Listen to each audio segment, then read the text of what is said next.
khususnya yang kelas 8 pada pagi hari ini. Bu Guru mengucapkan selamat bergabung kembali di kelas kita, yaitu kelas pelajaran agama Kristen kelas 8 hari Selasa tanggal 4 Agustus 2020.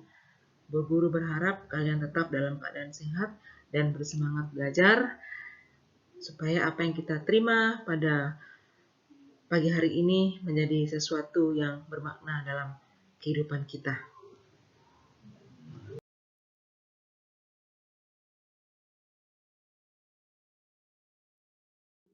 Sebelum kita memulai materi kita pada pagi hari ini, mari terlebih dahulu siapkan hati kita untuk bersama-sama kita bersatu dalam doa. Bapa kami yang di surga, terima kasih Tuhan untuk pagi hari ini. Tuhan kembali mempertemukan kami dalam keadaan sehat, walaupun tidak langsung bertatap muka, tetapi kami percaya cara Tuhan selalu indah bagi kami semua. Terima kasih Tuhan. Materi pada pagi hari ini Tuhan yang akan sampaikan kepada anak-anak-Mu, kiranya Tuhan akan memberkati kami semua, agar apa yang kami terima bersama-sama pada pagi hari ini akan menjadi sesuatu yang bermakna dalam kehidupan kami. Terima kasih Tuhan Yesus, kami siap akan belajar pada pagi hari ini. Hanya di dalam nama-Mu yang kudus, kami akan siap mempelajari materi kami pada pagi hari ini. Terpuji nama Tuhan. Haleluya. Amin. Ya anak-anakku sekalian, pada pagi hari ini kita akan melanjutkan materi kita dari bab yang ketiga, yaitu dengan tema memilih untuk tidak berputus asa. Dari bahan Alkitab Matius 6 ayat yang ke-25 sampai dengan yang ke-33, kemudian kitab Roma 5 ayat 3 sampai dengan yang keempat, di mana pada minggu-minggu lalu kita telah mempelajari bagaimana cara kita hidup beriman dan kemudian bagaimana cara kita hidup berpengharapan di dalam Tuhan. Dan pada pagi hari ini kita akan membahas bab yang ketiga, yaitu memilih untuk tidak berputus asa. Selamat mengikuti materi kita pagi ini.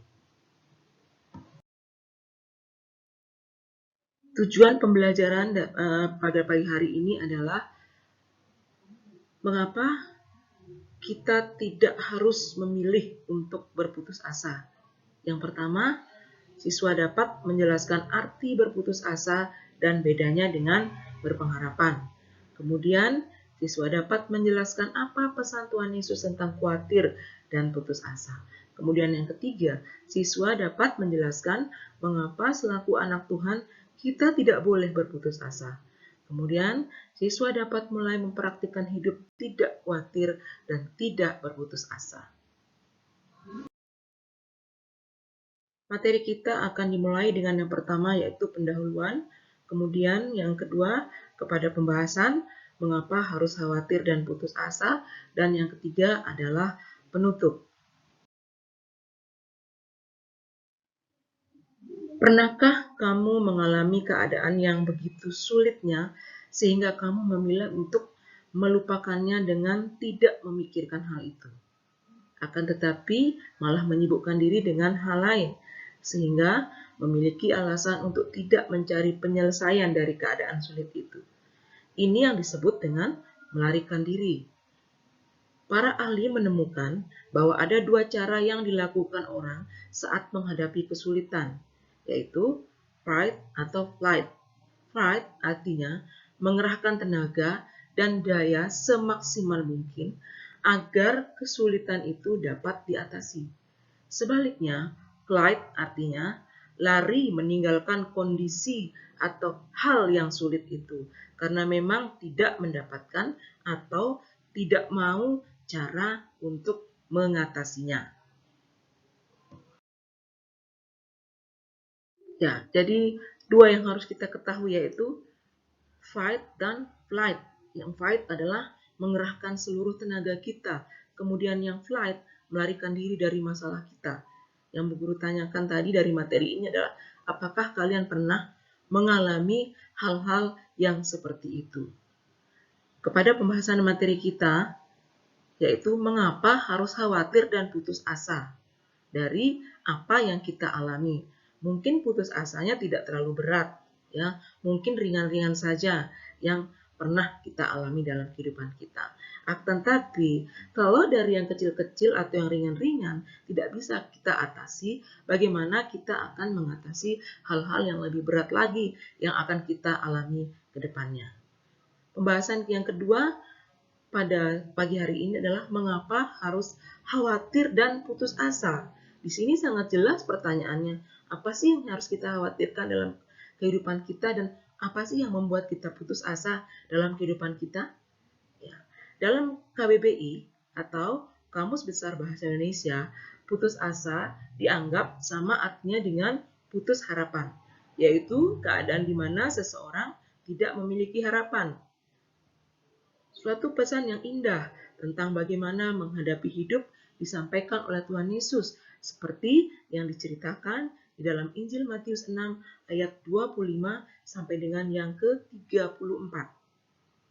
Karena itu, aku berkata kepadamu, janganlah khawatir akan hidupmu, akan apa yang hendak kamu makan atau minum, dan janganlah khawatir pula akan tubuhmu, dan akan apa yang hendak kamu pakai. Bukankah hidup itu lebih penting daripada makanan dan tubuh itu lebih penting daripada pakaian? Pandanglah burung-burung di langit yang tidak menabur dan tidak menuai dan tidak mengumpulkan bekal dalam lumbung, namun diberi makan oleh Bapamu yang di surga. Bukankah kamu jauh melebihi burung-burung itu? Siapakah di antara kamu yang karena kekhawatirannya dapat menambahkan sehasta saja pada jalan hidupnya? Selanjutnya, pesan Yesus mengatakan, dan mengapa kamu khawatir akan pakaian?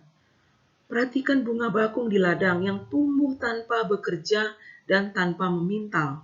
Namun aku berkata kepadamu, Salomo dalam segala kemegahannya pun tidak berpakaian seindah salah satu dari bunga itu.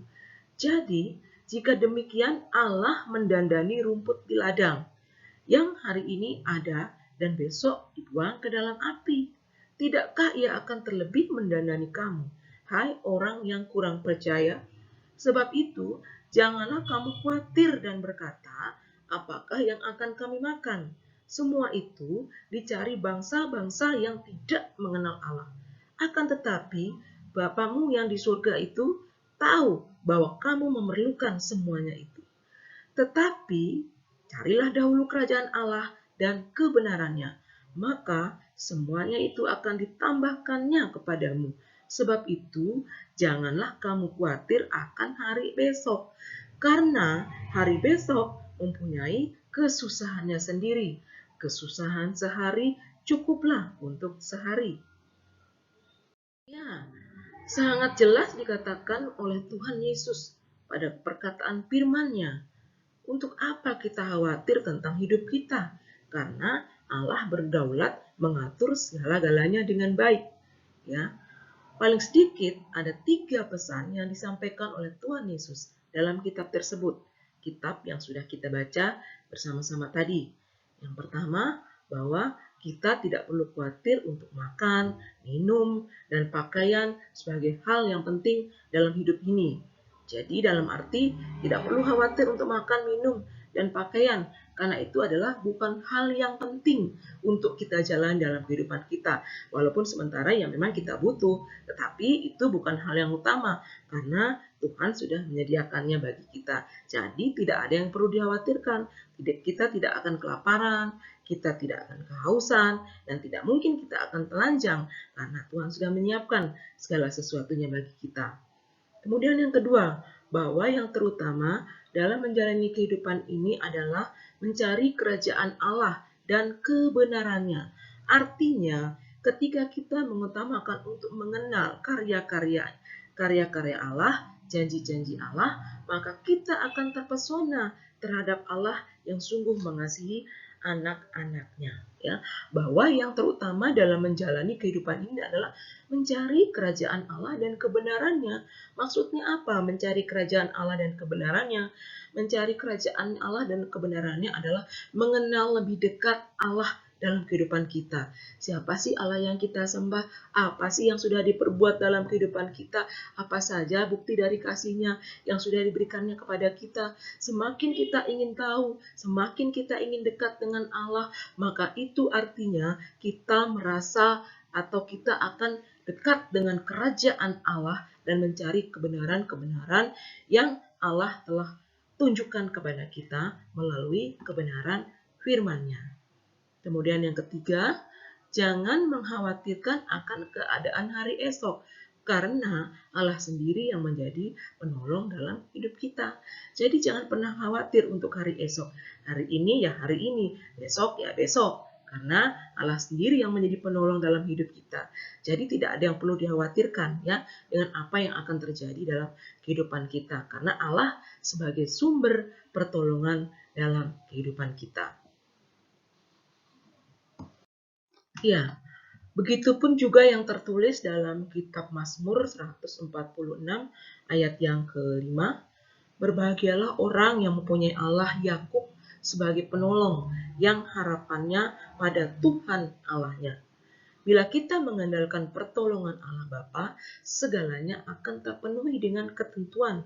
Yang pertama, hal yang kita butuhkan memang merupakan sesuatu yang kita perlukan untuk membuat kita semakin bertumbuh dalam pengenalan akan Dia dan semakin berkarya demi kebaikan sesama. Ya.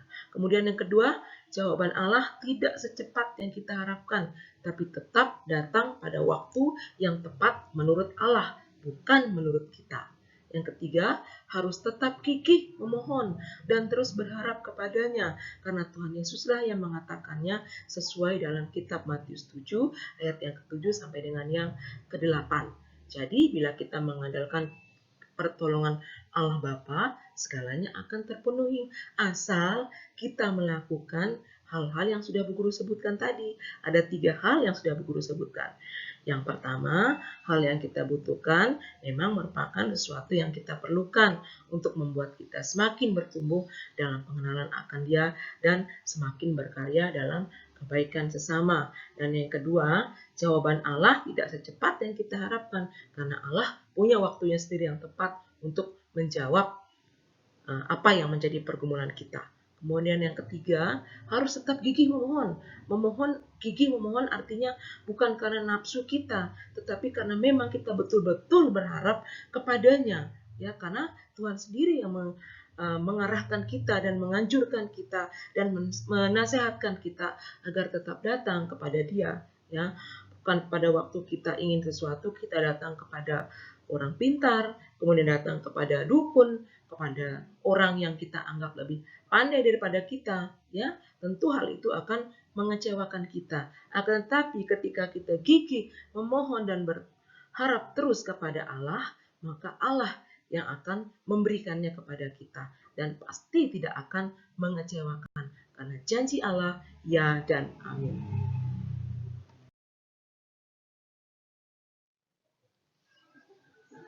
Ya, cobalah kalian bedakan dua gambar berikut ini.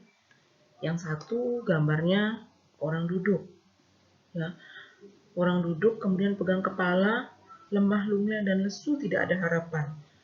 Kemudian yang kedua, selalu berharap kepada Tuhan, karena segala sesuatu ia percaya bahwa Tuhan yang akan menyelesaikannya. Manakah yang akan kalian pilih ketika kalian menghadapi masalah? Apakah harus tetap bermuram durga dengan mempunyai wajah yang kusut, tidak bersuka cita, atau seperti gambar yang satunya lagi, tetap berharap kepada Tuhan dengan wajah yang penuh berseri-seri, karena yakin dan percaya bahwa setiap permasalahan akan selesai dengan baik jika kita bersama-sama dengan Tuhan. Itu sebabnya pada materi siang hari ini dikatakan tidak usah berputus asa, karena semuanya itu tidak akan ada gunanya dan akan membawa dampak-dampak yang negatif kepada jiwa kita dan pikiran kita.